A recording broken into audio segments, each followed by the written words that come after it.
Nous l'avons vu dans les épisodes précédents, notre corps semble être synchronisé sur des périodes d'environ 24 heures.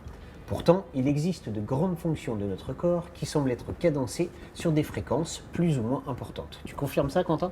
Alors oui, et d'ailleurs on va pouvoir classer ces rythmes en 3 grandes familles. On va retrouver premièrement la famille des rythmes ultradiens. D'accord. Ultradien, c'est quoi ? Alors dans cette famille, on va retrouver les rythmes dans lesquels il y a des événements qui vont se répéter plusieurs fois à la journée. D'accord. Avec des exemples, peut-être ? Alors comme exemple, on peut prendre le chat qui va faire plusieurs sommes à la journée, ou le chat toujours qui va prendre plusieurs repas à la journée. Nous, de la même façon, on va prendre plusieurs repas à la journée. Et sinon, typiquement, on peut prendre comme exemple les fréquences respiratoires et les fréquences cardiaques. Donc ce sont 2 grandes fonctions vitales qui vont d'ailleurs travailler de concert pour assurer l'oxygénation du corps. Ok, donc les battements du cœur sont automatiques. Est-ce que ça veut dire qu'on ne peut pas contrôler le rythme du cœur ? Eh ben non, tu ne peux pas contrôler le rythme de ton cœur. Ton cœur, il est tapissé de microscopiques cellules, c'est ce qu'on appelle le nœud sinusal. Et ces microscopiques cellules, elles vont donner de micro-décharges, donc vraiment infimes, et ça va provoquer les contractions de ton cœur. Et ça fonctionne de façon vraiment autonome, de la naissance à la mort, que tu le veuilles ou non. Alors le cœur, il est juste ici en rouge et c'est lui qui va permettre d'envoyer tout le sang oxygéné à l'intérieur de l'organisme. N'est-ce pas, Quentin ? Oui, c'est ça. Alors le cœur, avec ses contractions, ses pulsations, va permettre au sang d'être expulsé donc, par l'artère aorte, donc l'artère principale du corps. Et en même temps, les pulsations vont permettre de pomper le sang qui va être appauvri en oxygène par la veine cave. Et donc du coup, on va pouvoir expirer les déchets, le CO2, par la bouche ensuite. Ok, donc on parlait de rythme ultradien et de fréquence cardiaque. Mon rythme cardiaque à moi, par exemple, ce serait combien à peu près ? Alors en moyenne, pour un homme adulte, pour un humain adulte, le rythme cardiaque se situe entre 60 et 80 battements à la minute. D'accord. Mais pour un marathonien ou un sportif endurant, on va plutôt se trouver entre 40 et 60 battements à la minute. D'accord. On peut peut-être essayer, non ?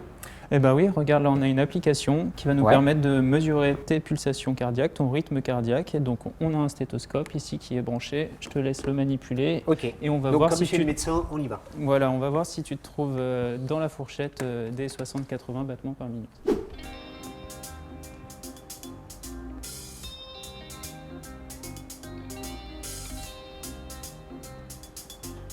Ok, donc là on voit que mon cœur il bat bien, c'est rassurant d'ailleurs, et je confirme ce que tu disais, je suis bien sur une fréquence cardiaque qui est basée entre 60 et 80 battements par minute. Super. Alors ouais, mais je vais te proposer une nouvelle petite expérience maintenant. D'accord. Est-ce que tu peux nous faire un petit effort physique ? Oh le sadique. Ok, qu'est-ce que je dois faire ? Tu peux nous faire une dizaine de flexions, et puis après on réitère l'expérience et on voit ce qui se passe. Ok, ça marche.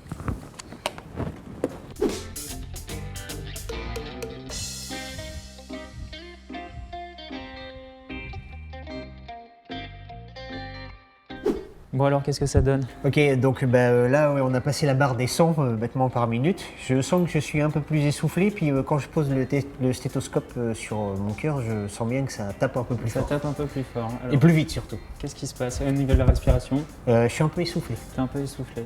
Donc qu'est-ce qui se passe ? Tu as une petite idée ? Eh bien, j'ai besoin d'aller chercher de l'oxygène, ça c'est sûr. Ouais. Mais je comprends pas pourquoi mon cœur il s'emballe.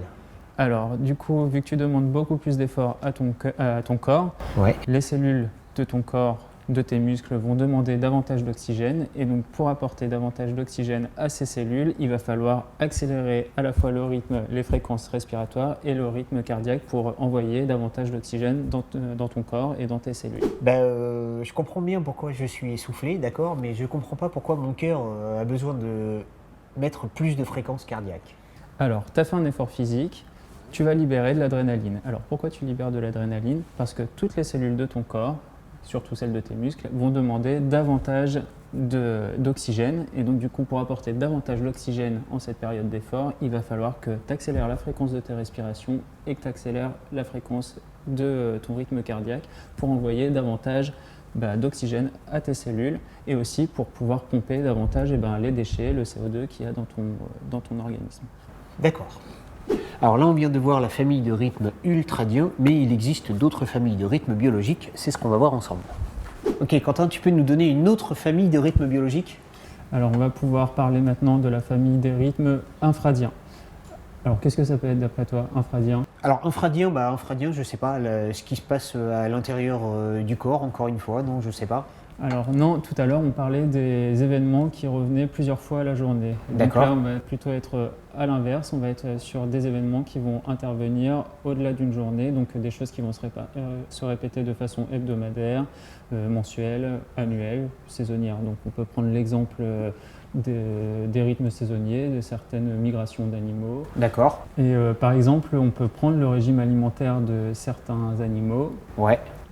Est-ce que tu connais des animaux qui vont avoir un régime alimentaire infradien, qu'on pourrait qualifier Ouais, j'ai entendu dire le boa constrictor. Ouais, le boa, il va du coup manger une fois par semaine environ.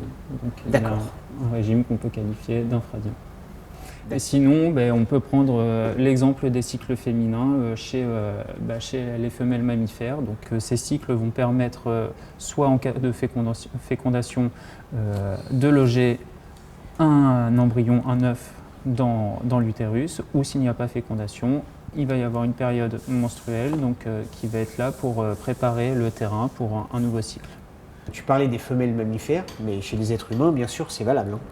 Alors oui, bien sûr, nous sommes des mammifères, donc les femmes ont aussi des cycles féminins, comme chez tous les mammifères, et du coup, ce cycle féminin, il va avoir une utilité, il va avoir la fonction de préparer l'utérus du coup à l'accueil d'un œuf, d'un embryon qui va s'y loger en cas de fécondation bien sûr, et s'il n'y a pas de fécondation, on va avoir une période menstruelle qui va servir à préparer le terrain pour un nouveau cycle. Ok Quentin, on a vu 2 rythmes biologiques pour les êtres vivants, mais tu nous avais parlé de 3 familles de rythmes biologiques. Tu peux nous présenter la dernière famille ? Alors ouais, on va terminer sur la dernière famille, donc c'est celle des rythmes circadiens. D'accord. Donc les rythmes circadiens, ce sont les rythmes dans lesquels on va retrouver un seul cycle à la journée. D'ailleurs, circadien, c'est ce qui se passe autour d'une journée, littéralement. Et donc c'est par exemple l'exemple du sommeil, c'est ça ?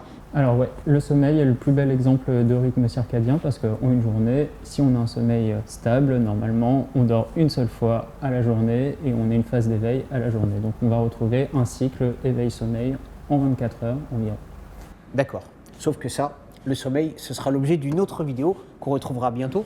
Donc pour les 3 rythmes biologiques, je rappelle, on a vu les rythmes ultradiens, infradiens et circadiens.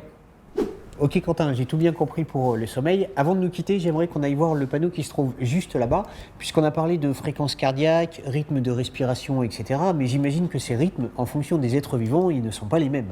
Et oui, et d'ailleurs il y a une règle très simple, c'est plus l'animal est gros, Ouais. plus le rythme va être lent. Bon, Et on va donc voir ça. on va aller voir ça. Alors en ce qui concerne la respiration, on va rester sur les mêmes exemples. L'homme, on voit qu'il a une fréquence respiratoire de 10 à 20 respirations à la minute. Par contre, la baleine bleue, elle, c'est 4 à 6 seulement. Et la souris, elle respire très très vite. Elle va se situer entre 84 et 230 respirations à la minute.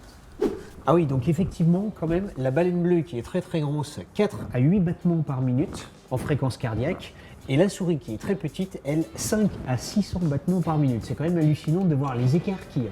Ok, donc on vient de voir dans cet épisode que les rythmes biologiques chez les êtres vivants peuvent être à des fréquences qui sont plus ou moins importantes. On parle alors de rythmes ultradiens, infradiens ou circadiens. La prochaine fois, on se retrouve pour le prochain épisode pour parler du sommeil. Ne vous endormez pas, à bientôt.